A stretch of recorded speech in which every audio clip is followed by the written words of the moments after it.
ओंकारं बिंदु संयुक्तम् नित्यं ध्यायन्ति योगिनः कामदं मोक्षदं चैव ओंकाराय नमो नमः। गुरुर्ब्रह्मा गुरुर्विष्णु गुरुदेवो महेश्वरः गुरु साक्षात् परब्रह्म तस्मै श्री गुरवे नमः। मैं योगाचार्य सूर्यकांत दत्ता। हम शुरू कर रहे हैं टीचिंग एप्टीट्यूड यानी शिक्षण अभिक्षमता।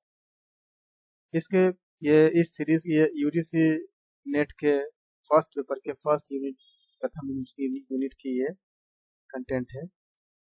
इसमें हम टीचिंग एप्टीट्यूड के बारे में हम स्टडी करने के साथ साथ पास्ट पेपर में जो क्वेश्चंस पेपर आए हैं हम उसको भी अध्ययन करेंगे।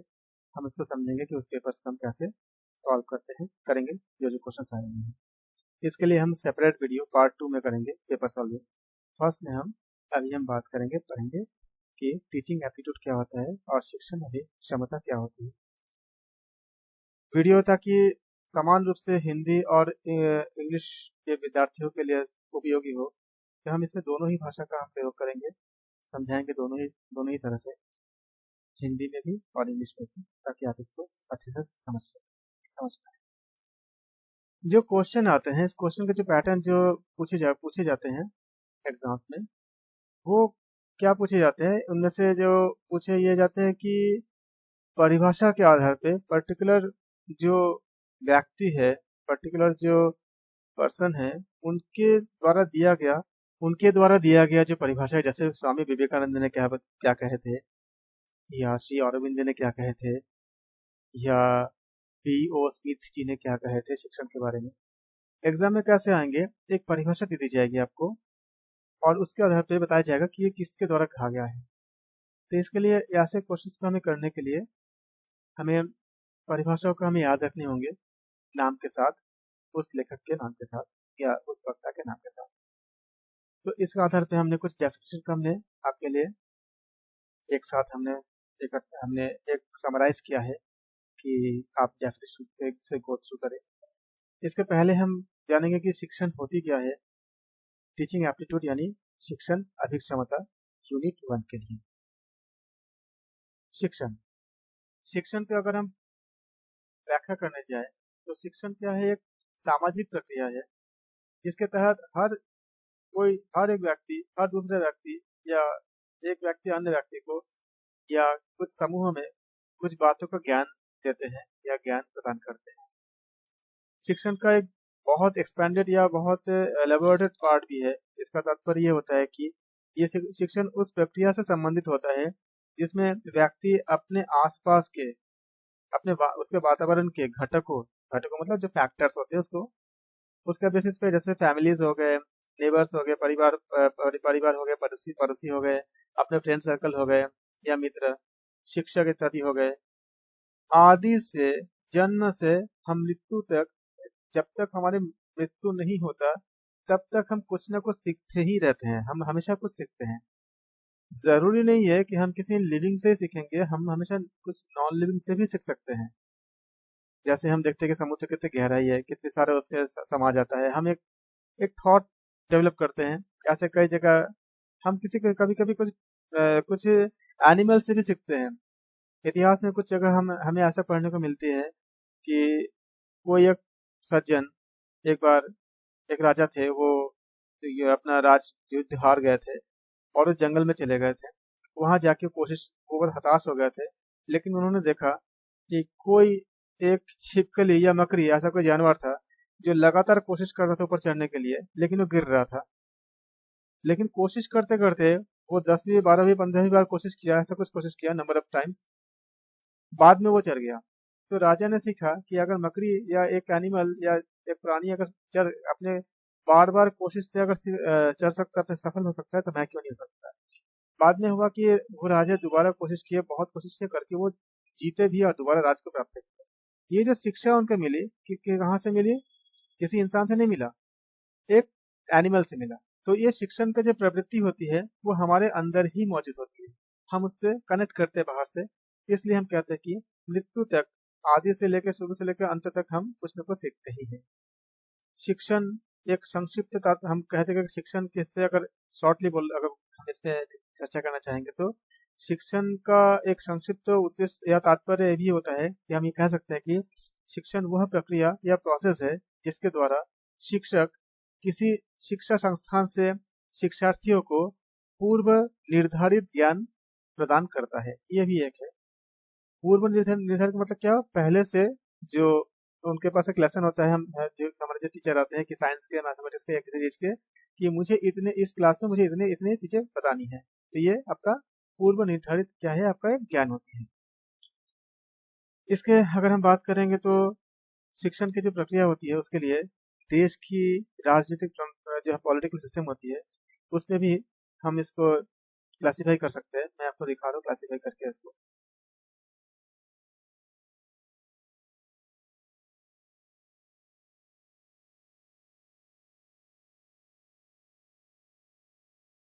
ये है आपका देश की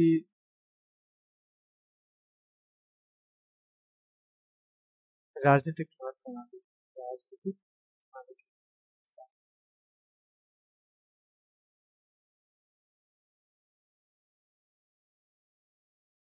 इफेक्ट करता है पॉलिटिकल सिस्टम। जैसे अभी हमें देखिए, हमारे इस समय जैसे जैसे पॉलिटिकल सिस्टम, पार्टियां चेंज होती है, सरकार चेंज होती है, तो क्या होती है, एजुकेशन पॉलिसी भी चेंज होती है। जैसे इस समय हमारे एजुकेशन पॉलिसी में चेंज होने जा रही है और नई चीजें लाया जा रहा है, जिसके बारे में बहुत सारे रूपरेखा बनाई बनाई गई है और आ रही है। कि अभी हमारा चेंज हुआ है कि हम पहले 3 साल का ग्रेजुएशन था, 3 साल के बाद ही डिग्री मिलती थी, अब 1 साल 2 साल के ऑप्शंस मिलेंगे। तो ये क्यों हुआ, क्योंकि स्पेसिफिक जो पॉलिटिकल पार्टी होती है उनका व्यूज क्या है उस पर डिपेंड करता है। तो पॉलिटिकल आपका सिस्टम जो होती है वो किसी देश के उस पर डिपेंड करता है सबसे पहले कि पॉलिटिकल सिस्टम ऑफ नेशन। उसके बाद नीचे आती है इसके, एक होती है आपका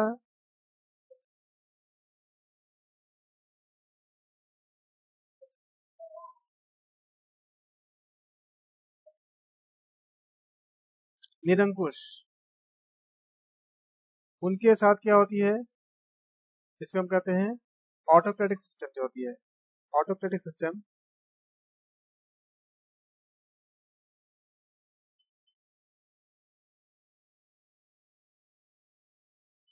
और एक होता है आपका डेमोक्रेटिक सिस्टम, जैसे हमारा देश है, हमारी जो कंट्री है वो डेमोक्रेटिक है, प्रजातांत्रिक देश।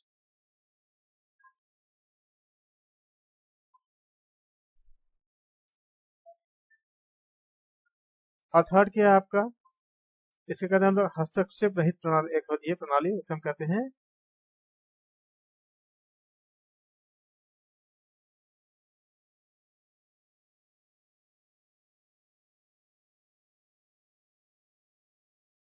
लेस फेयर, मतलब कोई भी हस्तक्षेप नहीं होती है। इसमें इन तीनों चीज पे हमारा शिक्षण डिपेंड करता है या अफेक्ट करता है। इसके ऊपर जो बात किए हैं एन एल गेज और एच सी मॉरिसन और एडमंड एमिडोन, इन्होंने इनके ऊपर चर्चा किए हैं कि शिक्षण की जो स्थिति होती है उसके आधार पर क्या क्या चीजें अफेक्ट करती है।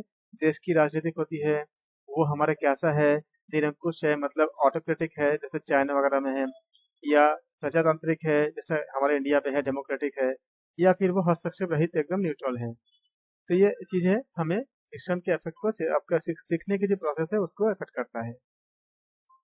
जैसे उदाहरण के तौर पे किसी एक समय मान लीजिए कि जब एक विशेष सरकार आती है तो वो वैदिक मैथ्स को इंट्रोड्यूस करती है, लेकिन जब सरकारें चेंज होती है तो वो वैदिक मैथ्स को चेंज कर देता है। तो क्या हुआ, ये हमारे पॉलिटिकल आपका व्यूज के ऊपर क्या हुई, हमारे एजुकेशन पॉलिसी में डिपेंड करता है। तो इस आधार पे हम कह सकते हैं कि हमें शिक्षण जो है वो एक ऐसी प्रक्रिया है जिसमें हमारे देश की राजनीति और शासन व्यवस्था उनके मनोवृत्ति, ये सारे इफेक्ट होती है जब हमारे प्रभाव पड़ती है शिक्षण की विधि में, या ऐसा कह ले कि शिक्षण प्रक्रिया। इसके आधार पे कुछ बातों की हम परिभाषा के बारे में बात करेंगे कि वर्ल्ड बुक एनसाइक्लोपीडिया है, उसमें बताया गया कि शिक्षण एक ऐसी प्रक्रिया है जिसमें एक व्यक्ति को दूसरे व्यक्ति का ज्ञान, कौशल और उसके अभिरुचियां जो है उसको सीखने या उससे सीखने में उसके हेल्प या सहायता प्राप्त होती है या सीखने में सहायता करता है। इसी प्रकार से एडमंड एमिडोन, इसका नाम याद रखिएगा, उन्होंने कहा कि शिक्षण एक अंतः प्रक्रिया है जिसमें मतलब मेनली जो है मुख्यतः जो है वो कक्षा में वार्ता होती है जो शिक्षक और छात्रों के मध्य में कुछ परिभाषित की जा सकने वाली क्रियाओं के माध्यम से घटित होती है। जैसे शिक्षक आते हैं, फिर वो ब्लैक बोर्ड में लिखते हैं या ऐसे उनके जो माध्यम होती है उसमें लिखते हैं, उनको समझाते हैं, उनके एक विशेष तरह से विधि होती है, उससे सीखते हैं। ये आपका किसने बोला था इसमें? एडमंड एमिडोन। इसको नाम से आप याद रखिएगा। सेम तरह से इन नामों को आपको इसलिए याद रखनी है कि एग्जाम जो है नाम से पूछे जाते हैं कि पर्टिकुलरली जो है ये वक्ता ने क्या बताए थे। जैसे जी वेल्स के अनुसार क्या बताया उन्होंने, आप देखो यहाँ पे क्या बोला उन्होंने, teaching is a cluster of activities that are noted about the teachers such as explaining, deducing, questioning, motivating, taking attendance, keeping records of work, students progress and students background information. ये सारे बातें बता दी उन्होंने। और ये इनका नाम क्या है, आपका नाम से आप याद रखोगे। साधारणतः ये परिभाषा बहुत इजी है याद रखना। आप अगर ऐसे भी सोचोगे नॉर्मल टीचर के लिए, एक टीचर क्या करते हैं, मोटिवेट करते हैं, कुछ एक्टिविटीज करते हैं, जैसे किसी पर्टिकुलर आर्टिकल को या किसी थॉट किसी थ्योरीज को एक्सप्लेन करना, उससे डिड्यूस करना, उसके ऊपर क्वेश्चंस करते हैं, बच्चे से पूछते हैं क्वेश्चन, ताकि क्वेश्चन आंसर से बच्चे को पता चलता है कि बच्चे ने समझा कि नहीं समझे। उसको मोटिवेट करते हैं, अगर कोई बच्चा नहीं समझ पाता उसको मोटिवेट करते हैं। फिर अटेंडेंस लेते हैं कि कितने बच्चे हमेशा कितने अटेंडेंस है, कितने प्रेजेंट है, कितना नहीं है। उनके काम का रिकॉर्ड रखते हैं और उनके प्रोग्रेस रिपोर्ट बनाते हैं। ये आपका बैकग्राउंड है, आपका इन्फॉर्मेशन की होती है सारे। किसने बताया था इसके बारे में? जी वेल ने बताया था। इसको आप नाम से याद रखिएगा। सेम तरह से एनएल गेज, उन्होंने क्या कहा था, उन्होंने teaching is the form of interpersonal influence aimed at changing the behaviour potential of another person. जब हम कुछ शिक्षा प्राप्त करते हैं, हमारे बिहेवियर क्या होती है, चेंज होती है, बदलाव आती है। जैसे कि जब हमने शिक्षा प्राप्त किया और देखा, शिक्षा प्राप्त करने का उद्देश्य होती है कि मतलब जब हम शिक्षित होते हैं तो हमारे अंदर बौद्धिक क्षमता की वृद्धि होती है, हम तार्किक चीजों को समझ पाते हैं, हम तर्क के द्वारा माध्यम से हम सही निर्णय तक पहुंचते हैं। उस समय हमारे समाज में भी बेहतर होती है, हम नैतिक गुणों को भी सीखते हैं। शिक्षा अगर दर्शन के शास्त्रों का या अध्यात्म की शिक्षा होती है तो हम मानवीय बनते हैं।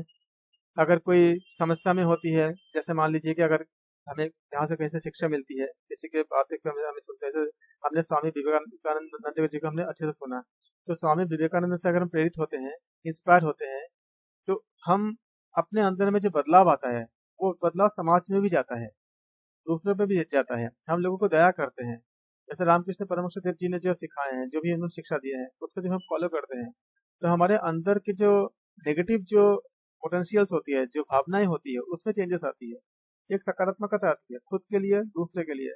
और क्या होती है, ये पोटेंशियल जो होती है वो दूसरे पर्सन को, जैसे अगर कोई परेशान होगा, कोई बीमार होगा, ऐसा कुछ होगा तो हम उसे मदद करेंगे। तो ये बता रहे हैं, ये शिक्षा के द्वारा हो गया। तो ये उन्होंने बताया कि aim of changing the behaviour potential of the another person, कि दूसरे पर्सन का क्या हुआ, बिहेवियर चेंज होती है।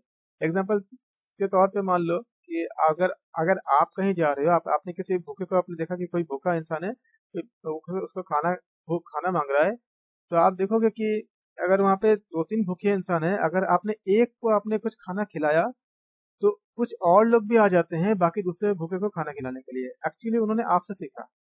तो ये जो सीखा, ये क्या है, आपका टीचिंग हो गया। तो ये इसी को उन्होंने एन.एल. गेज ने बताए हैं, teaching is A form of interpersonal influences aimed at the changing the behavior or potential of another person. इसी प्रकार से आप फ्लैंडर्स को याद रखेंगे कि टीचिंग इज, इसको आप नाम से याद रखेंगे कि नाम से पूछे जाते हैं। तो teaching is a transactionally activities between the teachers and thought. Teaching behaviour by its very nature exist in the context of social interaction. हम सोशल इंटरेक्शन से ही हम सामाजिक जो हमें कोई अध्यापक है हमें कुछ अच्छी बातें सिखाते हैं, तो ये क्या हुआ, सोशल इंटरेक्शन से होती है। सामाजिक रूप से हम देखते हैं कि मान लीजिए कि आज जैसे सोशल में कई तरह के माध्यम जैसे फेसबुक और सब इत्यादि आता है, या संचार माध्यम आती है, टेलीविजन न्यूज़ वगैरह आती है। तो हमने अगर देखा कि कहीं वास्तव में कहीं पे कोई बीमार है या कहीं पे कोई परेशान है, ऐसा कुछ है, तो हम सब उसको हेल्प करने के लिए हम कंट्रीब्यूट करते हैं, या उसको किस भी तरह से, किसी को ब्लड की ज़रूरत है, किसी को किसी और की ज़रूरत है, हम उसको कोशिश करते हैं, डोनेट करते हैं या उसको हम हेल्प करते हैं। तो ये जो है इसको उन्होंने बताए हैं कि ये सोशल इंटरेक्शन से हमारा होती है, सामाजिक आपका इंटरेक्शन या सद्भाव से हम बहुत कुछ हम सीखते हैं, या एक दूसरे को व्यूज को हम चेंज करते हैं या ट्रांसफर करते हैं। तो इसी पर उन्होंने बताया कि the acts of teaching leads the reciprocal contacts between the teacher and the learner and the interchange itself is called teaching. यहाँ तक कि इन्होंने बहुत अच्छी बात ये बताया है कि जब टीचर जब अगर छात्रों को कुछ सिखाते हैं तो छात्रों से टीचर भी बहुत कुछ सीखते हैं, इसीलिए बोला गया इसमें इंटरचेंज, हम एक दूसरे को इंटरचेंज करते हैं। तो टीचर एंड लर्नर क्या करते हैं, एक दूसरे के ज्ञान को इंटरचेंज करते हैं। हाँ, स्पेसिफिक रूप से टीचर जरूर सिखाते हैं, लेकिन जब भी आप टीचिंग करेंगे तो आप देखोगे कि एक महसूस करोगे कि आप जिसको कुछ सिखा रहे हो एक्चुअली उससे आप भी कुछ सीख रहे हो, इसलिए वो इंटरचेंज आपका एक्सचेंज होता है। B.O. स्मिथ के अकॉर्डिंग क्या है, teaching is a system of teaching is a system of action involving an agent and end in view and a situation including two sets of factors, those over which the agent has no control। जैसे हमारे कुछ चीज़ों पे क्या control नहीं होता है, जैसे क्लास का साइज ऑफ क्लासरूम आप उसको चेंज नहीं कर सकते हो। यहाँ पे टॉपिक को, इस पॉइंट को आप याद रखिएगा कि इसमें किसमें कंट्रोल नहीं होता है। इसमें क्वेश्चन बहुत बार पूछे गए हैं, और हम जब पेपर सॉल्व करेंगे आप देखना कि इसमें क्वेश्चन पूछे जाते हैं कि जिसपे हम कंट्रोल नहीं करते। दो फैक्टर्स में से एक फैक्टर क्या है, कौन कौन सी चीजें हम कंट्रोल नहीं कर सकते। जैसे कि मान लीजिए कि क्लास साइज, अगर क्लास साइज आपके सेक्शन में अगर 70 बच्चे हैं तो टीचर चाहे तो उसको कम ज्यादा नहीं कर सकता, तो क्लास साइज फिक्स रहेगा। क्लासरूम को चेंज नहीं कर सकते अचानक, उसके लिए समय चाहिए होता है, बहुत सी चीजें उसके लिए चाहिए तो चाहिए होता है, तुरंत हम चेंज नहीं कर सकते। इस तरह से क्या होता है कि कुछ चीजें को हम चेंज नहीं कर सकते हैं। और क्लास साइज हो गया, साइज ऑफ क्लासरूम हो गया, फिर आपका फिजिकल कैरेक्टरिस्टिक पीपल इत्यादि, जैसे जिसका जैसा भी आपका फिजिकल कैरेक्टरिस्टिक उसको हम चेंज नहीं कर सकते। यहाँ तक कि जो स्टूडेंट्स है उनके नेचर को भी हम फर्स्ट से चेंज नहीं कर सकते। कभी कभी कुछ बच्चे ऐसे भी होते हैं जिसकी वजह से, जिसके कारण से परेशानियां होती है टीचर को या क्लास को, लेकिन उसको हम चेंज अचानक नहीं कर सकते। तो वो चीज़ें क्या होती है, अनकंट्रोल होती है, उसकी कुछ प्रोसेस होती है, उसके बाद वो चेंज होते हैं। और कुछ चीज़ों को हम मॉडिफाई करके चेंज कर सकते हैं। जैसे कि अगर किसी बच्चे को अगर समझ नहीं आता है तो हम क्या करते हैं, उसको बार बार उसको कोशिश करते हैं, उसको इंस्ट्रक्शन देते हैं कि इस तरह से आपका इंफॉर्मेशन का आपको आइडियाज़ को हम उसको एक उसके साथ हम डेवलप करते हैं, उसको इनकरेज करते हैं। हाँ बेटा तुमने कितना अच्छा किया, अरे हम उससे ऐसा कुछ क्वेश्चन पूछते हैं जिसका वो आंसर दे सकता हो, और जब वो आंसर देता हो तो उसको अप्रिशिएट करते हैं, तुमने कितना अच्छा किया। तो क्या होता है कि वो उसका मनोबल बढ़ता है, उसको एक कॉन्फिडेंट बढ़ता है कि हाँ हमने अच्छा किया। या फिर क्वेश्चन जो एग्जाम में क्वेश्चन पूछे गए हैं या पास्ट पेपर से, जिससे उसको और अच्छे से एक मतलब अपने अंदर एक आत्मविश्वास पैदा हो, लेकिन पास्ट पेपर से कुछ ऐसा क्वेश्चन को सिलेक्ट कर ले जो उस बच्चे के लेवल का हो, क्योंकि पेपर में आसान क्वेश्चन भी होते हैं और आपका एडवांस क्वेश्चन भी होते हैं। तो उसको अगर हम देते हैं सॉल्व करने के लिए तो उसको लगेगा कि हाँ हमने एक्चुअल क्वेश्चन पेपर से हमने सॉल्व किया है तो हम अच्छे कर सकते हैं। इस तरह से हम क्या करते हैं, इसको हम चेंज कर सकते हैं। इसलिए B.O. स्मिथ जी ने कहे हैं कि इसके कुछ चीज़ें ऐसी होती है जिसको हम चेंज नहीं कर सकते। नाम याद रखिएगा, इसमें बहुत बार पूछेगा इसमें कि class size, size of classroom, physical characteristic जैसे पीपल इत्यादि इसको हम चेंज नहीं कर सकते, लेकिन कुछ को हम चेंज कर सकते हैं। जैसे बच्चों को कुछ इंस्ट्रक्शन को हमने चेंज कर दिया। पहले हमने बताया कि मान लीजिए कि सब बच्चे जो है बोर्ड में आके सॉल्व करके दिखाए कुछ बच्चे, फिर हमें लगा कि बोर्ड में अगर सॉल्व करने जाएंगे तो बहुत ज्यादा समय लगेगा, इतने सारे बच्चे नहीं हो पाएंगे। मैंने चेंज किया क्या कि आप अपने कॉपी में आप इसको करो। फिर मुझे लगा कि टीचर्स लगे सोचे कि 100 बच्चे हैं, तो 100 बच्चे अगर चेक करना संभव नहीं है तो क्या करते हैं, ये ग्रुप बना देते हैं कि एक ग्रुप में 4-5 का ग्रुप कर दिए, और उन्होंने बोला कि एक ग्रुप के कॉपीज को मान लीजिए कि जो कुछ बच्चे को मॉनिटर की तरह बना दिए, वो चेक करेंगे। तो अगर उससे सेटिस्फाई नहीं होते बाकी बच्चे तो टीचर के पास आएंगे। इस तरह से क्या हुआ, वो अपने इंस्ट्रक्शन को चेंज करते हैं। या कभी कभी ऐसा होता है कि दो दो का पेयर कर दिए और बोले कि आप लोग एक दूसरे को चेक करो।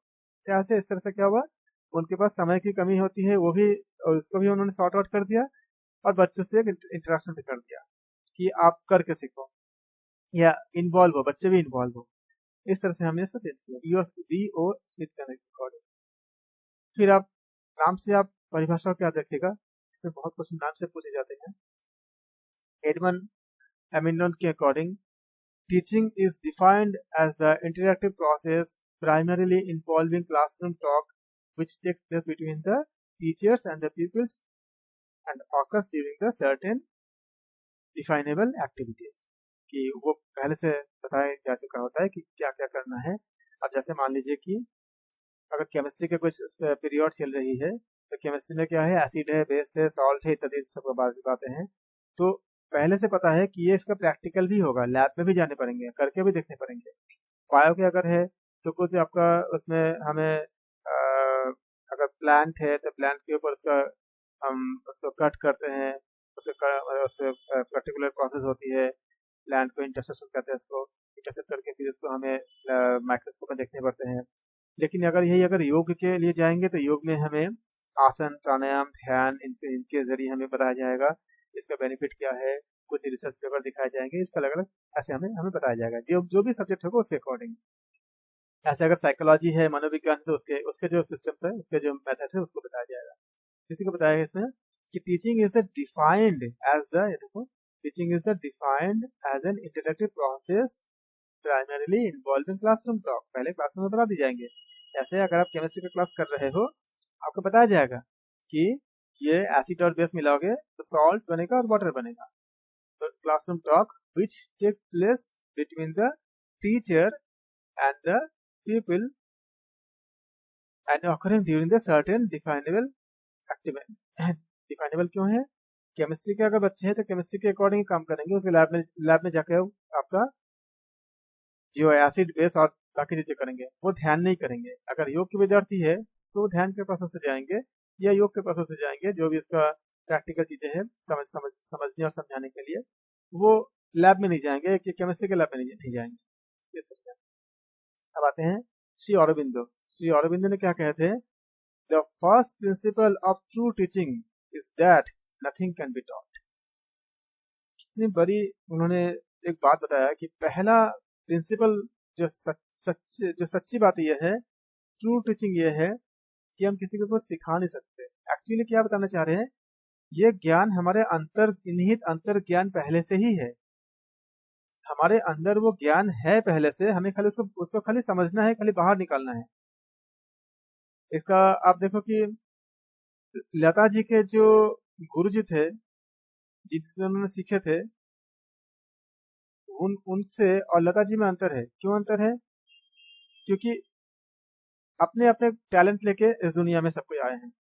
सचिन तेंदुलकर ने जो कोच है, जिसको वो सीखते हैं, जिसको उन्होंने अपने गुरु मानते हैं या जो उनको सिखाते हैं, वो खुद सचिन के जैसा खेल नहीं सकते, जबकि है वो उनके गुरु। तो इसका मतलब क्या हुआ कि इसका मतलब तो ये कतई नहीं ना कि अगर सचिन से वो बेहतर नहीं खेल सकते तो वो टीचर नहीं है। टीचर तो उनके है ही है। सचिन को जो चीजें हैं वो उसके अंतर्निहित है, इसलिए उसको वो खाली एक माहौल तैयार करते हैं, एक एनवायरनमेंट देते हैं, कुछ चीजें बताते हैं जिससे वो सीख सकता है। अब जैसे मैंने एग्जांपल दिया था आपको कि एक राजा जंगल में बैठा है और वो देख रहा है कि एक कोई मकड़ी या कोई छिपकली कई बार कोशिश कर ऊपर चढ़ने के लिए, 10 बार 12 बार वो गिरता गया, उसके बाद वो चढ़ पाया। क्या छिपकली या मकड़ी को पता था कि राजा को सीख रहे हैं उससे, या उनको ऐसा कोई मकसद था कि राजा को सिखाए? उसको तो ये भी नहीं पता कि राजा कौन है और इंसान कौन है और क्या सोच रहे हैं। वो तो अपना काम कर रही है और रोजी करती रहती है, रोजी गिरती रोजी करते रहते हैं।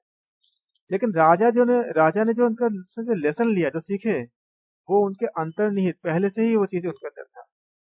इसलिए हम किसी को कुछ सिखा नहीं सकते। इसलिए कहा गया कि श्री अरविंदो ने कहे थे कि for the first principle of true teaching is that nothing can be taught.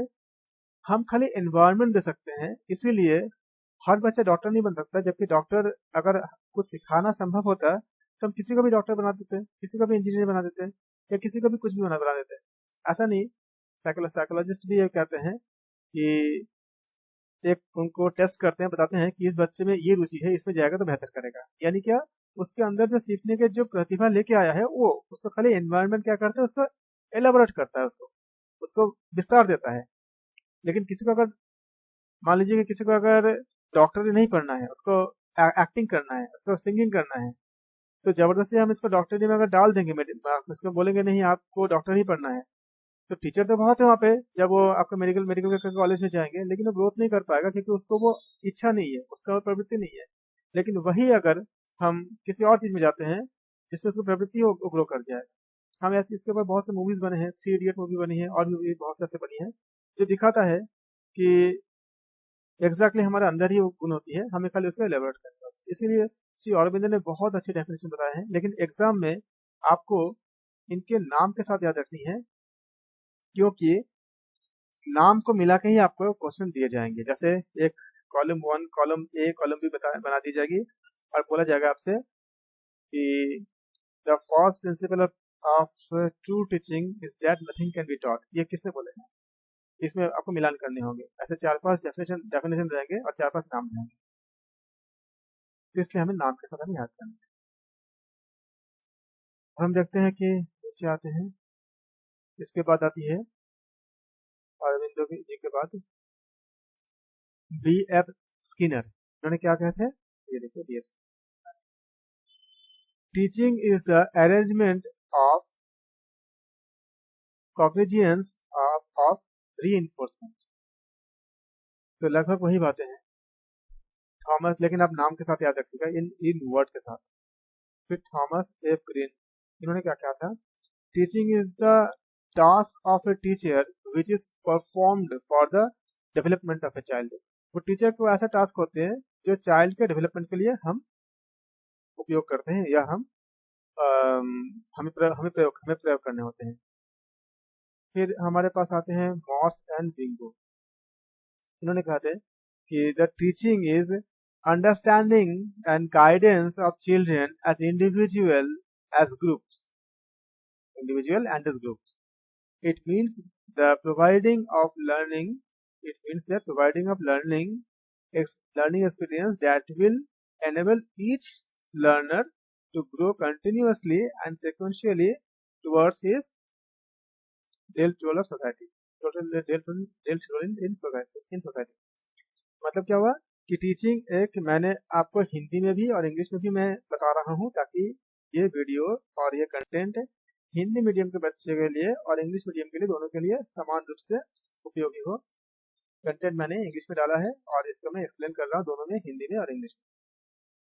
फिर भी अगर आपको कोई डाउट हो, कुछ भी अगर क्वेरीज हो, कोई क्वेश्चन हो, आप मेरे चैनल yogsadhana.india में, ये मेरा चैनल है, उसमें आप कमेंट सेक्शन में अपने क्वेरीज को डाल सकते हैं, हम उसको जवाब देंगे। जरूरत पड़ेगा, आप अगर आपके अगर रिक्वेस्ट रहेगी तो हम आपकी इंडिविजुअल भी 1-to-1 फ्री ऑफ कॉस्ट आपको हम असिस्ट करें। तो इसमें हमें क्या मिला, हमको HC, ये आपको जो मॉर्स एंड बिंगो जी ने ये कहे थे कि understanding and guiding of children as individual and group and as a group. कि माता पिता क्या करते हैं, सबसे बड़े शिक्षक होते हैं, जो हमें प्रकृति भी बहुत कुछ सिखाती है। तो एक माता सबसे पहला बच्चे को सिखाते हैं, तो इंडिविजुअल हो गए, और फिर बच्चे जब एक फ्रेंड्स में होते हैं, फ्रेंड सर्कल में होते हैं, तो ग्रुप में होते हैं, उससे भी सीखते हैं। It means the providing of learning experience that will enable each learner to grow, हर लर्नर को क्या करता है वो ग्रो करने का, वो कंटिन्यूअसली लगातार। जैसे मान लीजिए कि अगर हमारे घर पे अगर भगवत गीता की पाठ होती है, तो डेली पाठ होती है, तो हम क्या करें कंटिन्यूअसली से सुन रहे हैं, कंटिन्यू हमारे ग्रो कर रहे हैं। ये हम, या मान लीजिए कि मैथ्स का हम एक्सरसाइज कर रहे हैं, मैथ्स की पढ़ाई करते हैं, टीचर आ रहे हैं या हम स्कूल जा रहे हैं, हम लगातार सीखते हैं नया कुछ, हम इसको ब्रेक नहीं करते, हम बोलते भी हैं कि अगर आप लंबे अगर छुट्टी कर दोगे 15 दिन 20 दिन 1 महीने का, तो आप चीजों को फिर से आपको रिवाइज करने पड़ेंगे, ऐसे हम बच्चे को बोलते भी हैं। इसलिए बोलते हैं कि ये continuously and sequentially towards the डेल टोल इन सोसाइटी, सोसाइटी में जो उसका भूमिका है उसको पूरा करना। फिर हम बात करेंगे H.C. मॉरिसन की।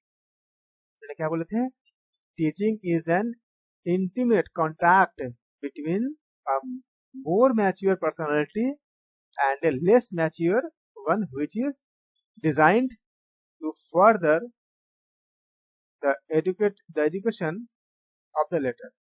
क्योंकि जो व्यक्ति सिखाता है वो ज्यादा मैच्योर माने जाते हैं, और जो सीखते हैं, जो लेस आपका मैच्योर होते हैं वो सीखते हैं।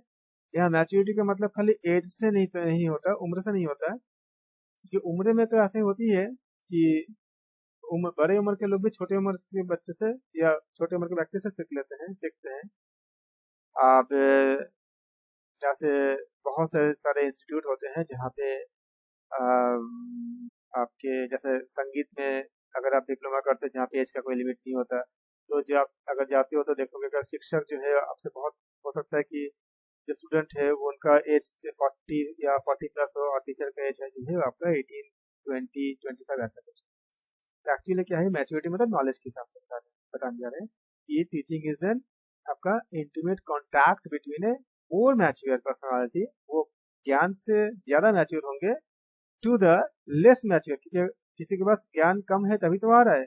अगर मान लीजिए किसी को मैथ्स सीखनी है, अगर उसके पास मैथ्स का नॉलेज कंप्लीट होगा तो क्यों सीखने आएगा, तो वो लेस मैच्योर है जो सीखने आ रहा है। इसी को बताया जा रहा है कि teaching is an intimate contact between a more mature personality and a less mature one, which is designed to further the education of the latter। आप नाम के साथ याद रखना, H.C. मॉरिसन ने जिन्हें ऐसा कहा था। आप देखिए आगे क्या है, जॉन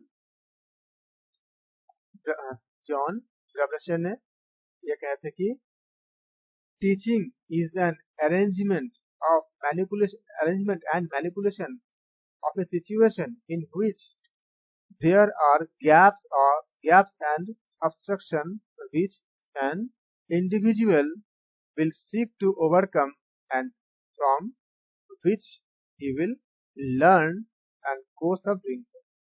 तो ये बताया कि एक टीचिंग एक अरेंजमेंट होती है जो आपका मैनिपुलेशन पर्टिकुलर सिचुएशन के अकॉर्डिंग उसके गैप को पूरा करने के लिए, उसके ऑब्स्ट्रक्शन को पूरा करने के लिए एक इंडिविजुअल करते हैं। जैसे मान लीजिए एग्जाम्पल के तौर पे कि अगर सपोज कीजिए कि किसी को कोई बीमारी हुआ है, भगवान अगर किसी को अगर कोई दिक्कत है, तो वो अगर ये जानना चाहता है कि सही जगह पे या सही खान पान के लिए या सही दिशा में वो काम करना चाहता है, तो क्या करेगा, वो अपने अज्ञानता को दूर करेगा, उसकी जो बाधाएं हैं दूर करेगा, जो ऑब्स्ट्रक्शन है उसको दूर करेगा, और जो गैप है सिचुएशन के साथ उसको वो गैप को खत्म करने की कोशिश करेगा। और इसके लिए क्या करेगा, वो सीखेगा, वो कहीं से सीखेगा, चाहे इंटरनेट से हो, चाहे किसी डॉक्टर से बात करेगा या किसी स्पेशलिस्ट से बात करेगा। जब डॉक्टर के पास जाएगा या किसी विशेषज्ञ के पास जाएगा, विशेषज्ञ के पास जब जाएगा तो उसको नहीं पता, सपोज करो कि एक पर्टिकुलर बीमारी में क्या नहीं करना चाहिए, तो डॉक्टर या जो विशेषज्ञ है उनको बताया है उनको कि अगर आपको किसी को अगर मान लीजिए कि डायबिटीज है, तो उनको ये खाना नहीं खाना चाहिए, जैसे पोटैटो या आलू नहीं खाना चाहिए, या ऐसा कोई खाना जिसमें ज्यादा मीठा होता है नहीं खाना चाहिए, क्योंकि ऐसा खाने से उनको दिक्कत होगा। तो ये पहले उनको नहीं था, उनका ज्ञान नहीं था। तो ये जो उन्होंने जो अपना जो इसको जो गैप को पूरा किया, जो उनको पता नहीं था, जो अज्ञान था, किसके द्वारा पूरा किया, एक विशेषज्ञ के द्वारा जो उनसे ज्यादा जानकार थे। तो ये क्या हुआ, आपका टीचिंग हो गया, क्योंकि उन्होंने अपना जो ऑब्स्ट्रक्शन है उसको खत्म किया, गैप को खत्म किया। अब डॉक्टर भी जानते हैं कि डायबिटीज अगर है तो उनको राइस या चावल या आलू नहीं खाना चाहिए, और जो पेशेंट है वो भी जान गया डॉक्टर के माध्यम से कि हमें आलू नहीं खाना चाहिए। इनका बीच का जो अज्ञानता का जो गैप है वो खत्म हो गया। तो ये कैसे आया? वो टीचिंग से आया, शिक्षण से आया। डॉक्टर ने शिक्षित किया उनको या किसी विशेषज्ञ ने बताया। तो ये इसके हिसाब से परिभाषा। देखिए परिभाषा सारे बहुत ही अच्छे हैं, लक्ष्य सबके एक ही है, शब्द अलग अलग है और हमें अलग अलग शब्दों को हमें ध्यान रखनी है क्योंकि एग्जाम में इन्हीं से पूछे जाएंगे कि टीचिंग की परिभाषा के हिसाब से हमें क्वेश्चन पूछे जाएंगे। फिर आती है जॉयस एंड वेल। इन्होंने क्या क्या था, क्या कहा है कि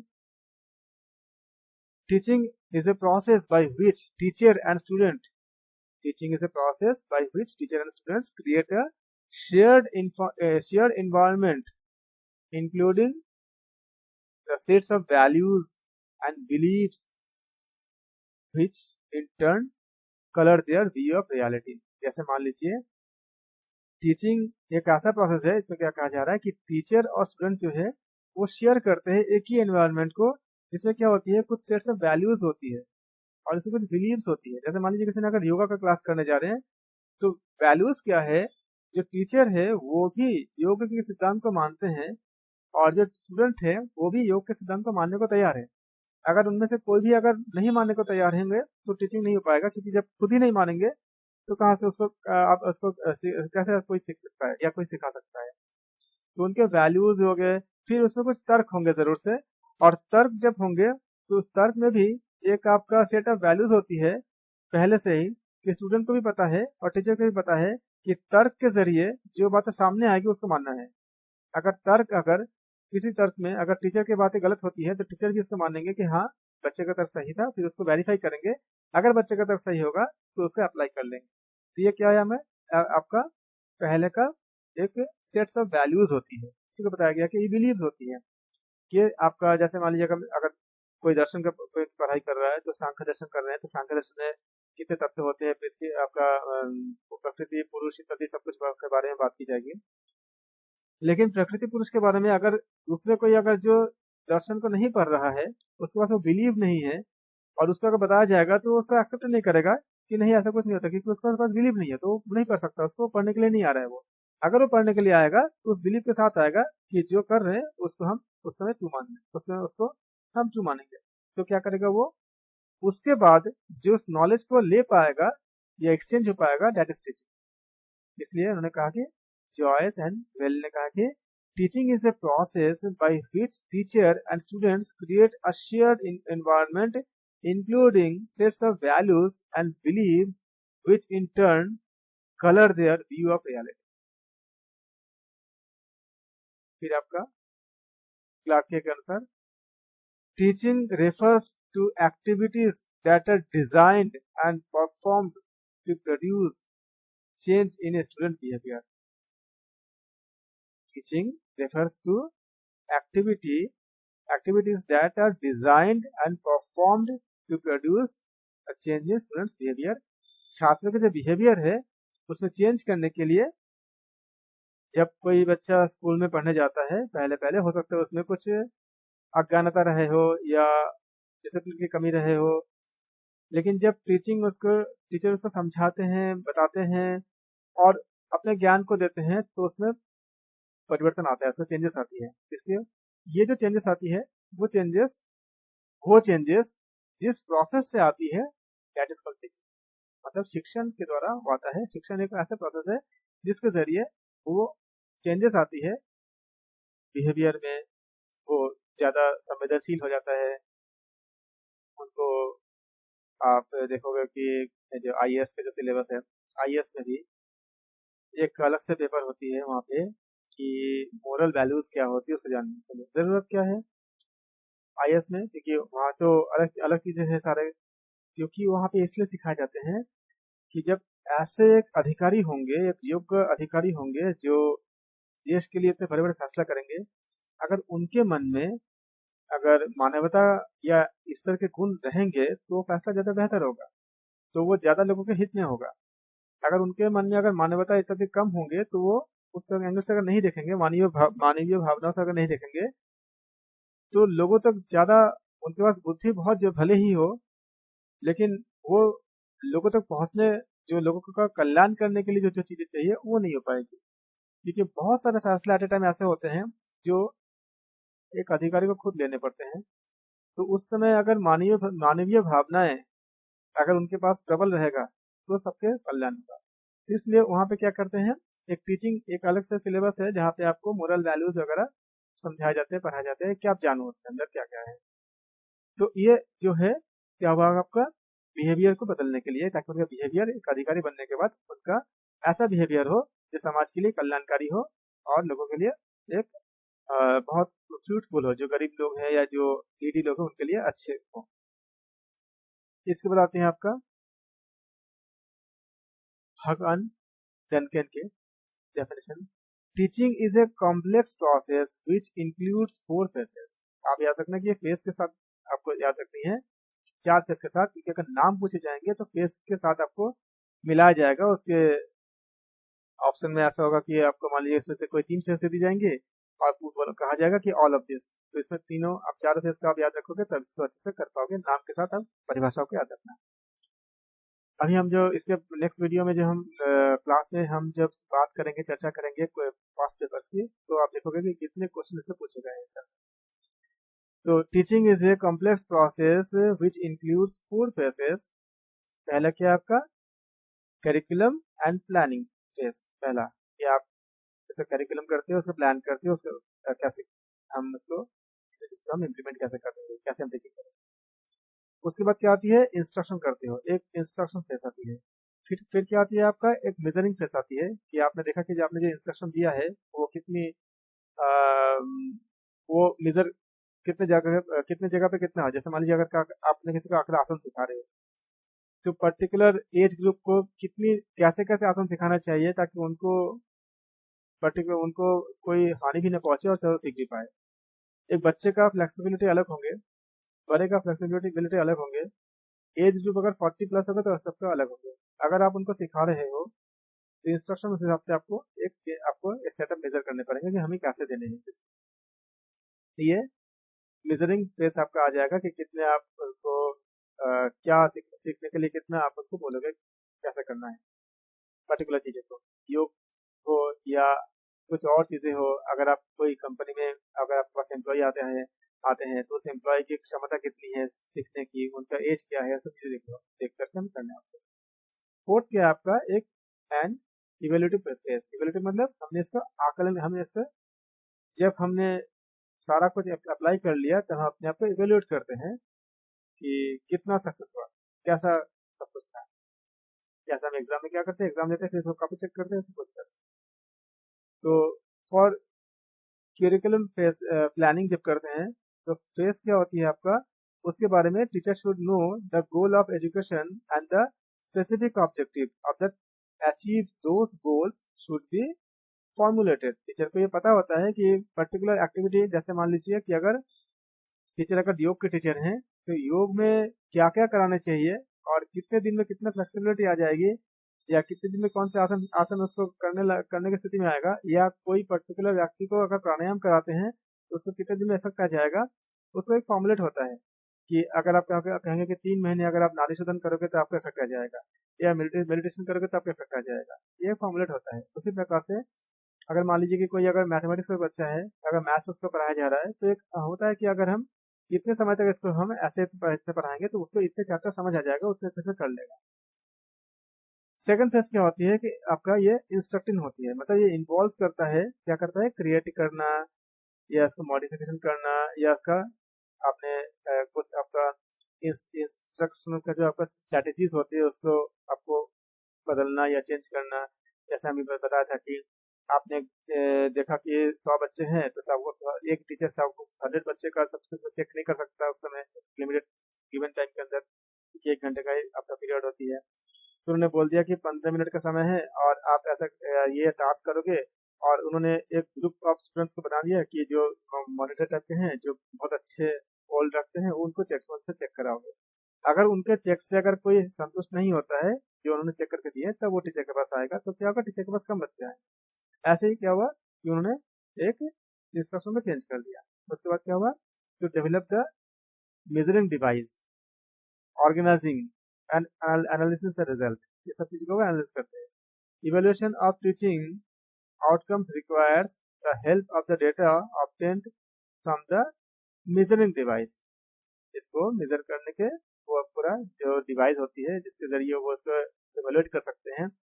चाहे हमने कैसा किया कि सपोज कीजिए कि किसी बच्चे के क्लास में है जिसमें हमने देखा कि उसका जो रैंक आपका जो मान लीजिए कि उसका नॉर्मली 60% के 60% जो मार्क्स पाते हैं बच्चे, अब 60% एवरेज जो है बच्चे उनका एवरेज मार्क्स 60% है। तो उसके बाद कुछ चेंजेस किया गया और बच्चों को सिखाने के तरीके पे या दूसरी चीज़ों पे जो टीचर चेंज किया गया, सब कुछ किया गया, तो पता चला कि बच्चों का जो है 75% एवरेज एवरेज एवरेज मार्क्स है वो 75% आ गया। इसका मतलब क्या हुआ, वो मेजरिंग डिवाइस हो गया कि बेहतर नंबर आ रही है। इसका मतलब क्या, जो इवोल्यूशन किया हमने, कि जो मेथड हमने अप्लाई किया था वो बेटर है, वो बेहतर है कि बच्चों से क्वेश्चंस करने का हमें मौका दिया गया, ज़्यादा मौका दिया गया कि बच्चे क्वेश्चन पूछे, या बच्चे को ये मौका दिया गया कि आप बच्चों को भी आपको इन्वॉल्व किया गया कि आपको बताओ आप कैसे करोगे, अगर ये क्वेश्चन है तो आप बताओ कि इसका अगला स्टेप क्या होगा। इस तरह से अगर बच्चे को इन्वॉल्व करते तो क्या हुआ, हमने देखा कि पहले अगर 60% आ रहे थे एवरेज, अब क्या 75% आ गया। तो हमने बताया कि ये एवोल्यूशन किया, इसमें बताया गया कि this is evolution is very much in terms of judgment about the instructional objectives and subject matter। फिर क्या आता है आपका लॉरेंस के बारे में। लॉरेंस ने बताया था कि टीचिंग इज ए लॉरेंस जी ने बताया है teaching is a complex is a complex process to be studied। teaching is a complex process to be studied entirely in a life situation. आप लाइफ ही सीखते सब कुछ। Other words, the teaching is a series of event.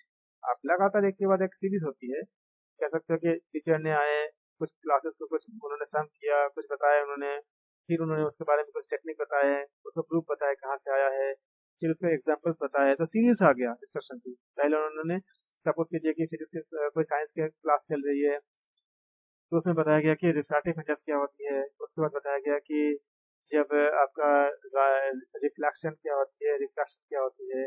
उसके बाद समझाया गया कि आपका जब रेनबो बनता है, इंद्रधनुष बनता है, वो कलरफुल क्यों होता है। फिर समझाया गया कि आपका जैसे बादल जब आता है तो आवाज क्यों होती है, या लाइट पहले आप जब बादल जब करकराती है तो पहले लाइट आती है, उसके बाद आपका साउंड कुछ देर बाद आती है, क्योंकि लाइट का स्पीड 3 लाख किलोमीटर पर सेकंड होती है और साउंड का स्पीड 330 से 332 मीटर पर सेकंड होती है, इसलिए हमें बात सुनाई पड़ती है।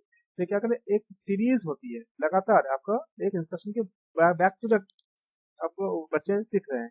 जैसे कि बताया जा रहा है कि in other words the teaching is a series of events. एक के बाद एक सीरीज होती है, where teacher attempt to change the behaviour of the students along the intended direction। तो in this process the teacher and the student act as two pole interacting, दोनों ही एक दूसरे के साथ बात करते हैं और इससे क्या होता है, एक दूसरे के साथ सीखते हैं। तो ये प्रमोट करता है लर्निंग को, क्योंकि अगर आप खाली स्टूडेंट टीचर बोलेंगे, स्टूडेंट अगर कुछ नहीं बोल पाएंगे तो वो सीख नहीं पाएंगे। इस तरह से क्या हुआ, ये लॉरेंस के परिभाषा थे। फिर हम बात करेंगे फ्लैंडर्स। इन्होंने बताया था कि teaching is A reciprocal contact between the student and teacher. तो अगर आपको एक लाइन पे परिभाषा दिया जाएगा और पूछा जाएगा कि इन्होंने इसके डेफिनेशन किसने बताए थे, तो आप बताओगे कि फ्लैंडर्स ने बताए थे teaching is A reciprocal contact between the student and teacher. इस तरह से आज हमने कोशिश की है कि टीचिंग के जो परिभाषाएं हैं उसके आपके सामने रखने के लिए, समझाने के लिए। कुछ बातें और भी है कि टीचिंग के बारे में, कि हम अगले क्लास में भी, हम अगले सेशन में, अगले वीडियो में हम इस पर चर्चा करेंगे कि टीचिंग के जो मुख्य उद्देश्य क्या होती है। कि हम शिक्षण के कुछ शब्दों में हम ऐसे भी कह सकते हैं कि शिक्षण ये शिक्षार्थी को क्रियाशील रहने का एक अवसर देता है, या फिर आप ऐसे भी कह सकते हैं कि शिक्षार्थी के संवेगों को प्रशिक्षित करना क्या कहलाती है, हमें एक टीचिंग कहलाती है। यानी कि ये मॉरिसन ने भी इसको इस तरह से बताए थे कि शिक्षार्थी को क्रियाशील रहने का अवसर देना, शिक्षार्थी के संवेगों को प्रशिक्षित करना, शिक्षार्थी के अपने वातावरण के अनुकूल बनने में सहायता करना, उत्प्रेरणा प्राप्त करना या संबंध स्थापित करना, इस तरह से हम बताया गया है। शिक्षण के कुछ प्रकार होते हैं, हम इसका अगले वीडियो में बात करेंगे। जैसे शिक्षण के उद्देश्य के आधार पर इसमें उनका मोटो क्या है, इसके बेसिस पे क्या होती है, basis of the teaching objective क्या होती है। एक होती है आपका ज्ञानात्मक कॉग्निटिव, फिर होती है भावात्मक अफेक्टिव, फिर होती है साइकोमोटिव मतलब मनोगतात्मक। उसी तरह से शिक्षण के स्तर के आधार पर होती है, कैसे कैसे, एक होती है मेमोरी लेवल, जिसे कहते हैं हम लोग स्मृति के स्तर पे, फिर होती है अंडरस्टैंडिंग लेवल मतलब अवबोध के स्तर पे, फिर होती है हमारे रिफ्लेक्टिव लेवल यानी कि चिंतन के स्तर पे। इसके अलावा और भी होती है कि शासन प्रणाली के बेस पे ही हमारे शिक्षण के प्रकार को कहते हैं, on the basis of the political system. इसका हमने अभी बात किया था कि अगर निरंकुश शिक्षण होगा मतलब ऑटोक्रेटिक, अगर डेमोक्रेटिक होगा प्रजातांत्रिक, या फिर आपका जो हस्तक्षेप रहित शिक्षण भी कभी एक प्रणाली होती है। इसके अलावा शिक्षण का जो स्वरूप आपका, हम इसमें भी कह सकते हैं कि कैसे होगा, on the basis of the nature of teaching. इसको कहते हैं हम लोग नेचर, टीचिंग का जो पर्टिकुलर जो नेचर होगा इसका कहते हैं हम लोग शिक्षण स्वरूप के आधार पर, यानी on the basis of nature of teaching. इसमें क्या होती है, एक होती है डिस्क्रिप्टिव यानी वर्णनात्मक, एक होती है डायग्नोस्टिक, दूसरा क्या होगा डायग्नोस्टिक, मतलब निदान, कैसे हम इसको पर्टिकुलर चीज का हम निदान करते हैं, इसको कहते हैं हम लोग निदानात्मक। और फिर आपका होती है उपचारात्मक मतलब रेमेडियल। इसके अलावा और भी होती है कि शिक्षण के क्रियाओं के आधार पे मतलब on the basis of the educational process के आधार पे, एक होती है, पहला क्या होगा इसमें प्रस्तुतिकरण यानी प्रेजेंटेशन, फिर क्या होगा डेमोन्स्ट्रेशन मतलब प्रदर्शन करके दिखाना, फिर क्या होगा एक्शन यानी क्रियाकरण, और अगले पार्ट क्या होगा शैक्षिक प्रबंधन व्यवस्था के आधार पे यानी on the basis of the educational management. इसमें क्या होगा, एक होते हैं फॉर्मल मतलब औपचारिक, फिर क्या होगा नॉन फॉर्मल मतलब अनौपचारिक, फिर क्या होगा आपका निश्चरित। इस तरह से हमें अलग अलग तरह से हम इसके बारे में हम डिटेल में पढ़ेंगे अगले अगले पार्ट के जो वीडियो लेक्चर बनेंगे उसमें हम इस बात करेंगे। लेकिन इसके बीच में हमारा वीडियो लेक्चर 2 जो होगा, इसमें हम अभी तक जो हमने स्टडी किए हैं इसके बेसिस पे जितने क्वेश्चन पूछे गए हैं यूजीसी नेट के एग्जाम में उसको हम देखेंगे अगले वीडियो में, आप जरूर देखेंगे, देखिएगा उस वीडियो को। इसमें हम अभी तक जो हमने अध्ययन किया है इसके बेसिस पे जितने क्वेश्चन पूछे गए हैं लास्ट 15 साल में उसको हम डिस्कस करके चर्चा करेंगे, जिससे आपको इस टॉपिक पे बहुत अच्छे समझ आ जाए, एक मतलब अच्छा कॉन्सेप्ट बन जाए। उसके बाद हम जो दूसरे टॉपिक होंगे इसमें हम बात करेंगे कि function of the teaching variables के बारे में बात करेंगे, फॉर्मूला ऑफ टीचिंग के बारे में बात करेंगे, नेचर ऑफ टीचिंग के बारे में बात करेंगे, कैरेक्टरिस्टिक ऑफ टीचिंग के बारे में बात करेंगे, प्रिंसिपल्स ऑफ टीचिंग के बारे में बात करेंगे, हम स्टेप्स ऑफ टीचिंग के बारे में बात करेंगे, हम टीचिंग कंटिन्यूम के बारे में बात करेंगे। इसके ऊपर फिर हम एक एक वीडियो में हम पहले समझाएंगे और फिर उसके जो क्वेश्चन पूछे गए उसको हम अगले वीडियो में आपको सॉल्व कराएंगे। हम शांति पाठ करेंगे। ओंकारं बिंदु संयुक्तम नित्यं ध्यायन्ति योगिनः कामदं मोक्षदं चैव ओंकाराय नमः। सर्वे भवन्तु सुखिनः, सर्वे सन्तु निरामयाः, सर्वे भद्राणि पश्यन्तु, मा कश्चित् दुःखभाग् भवेत्। ओम शांति ओम शांति। मैं योगाचार्य सूर्यकांत गुप्ता आप सबके मंगल कामना करता हूँ। आप सबके अंदर जो परमेश्वर है ईश्वर है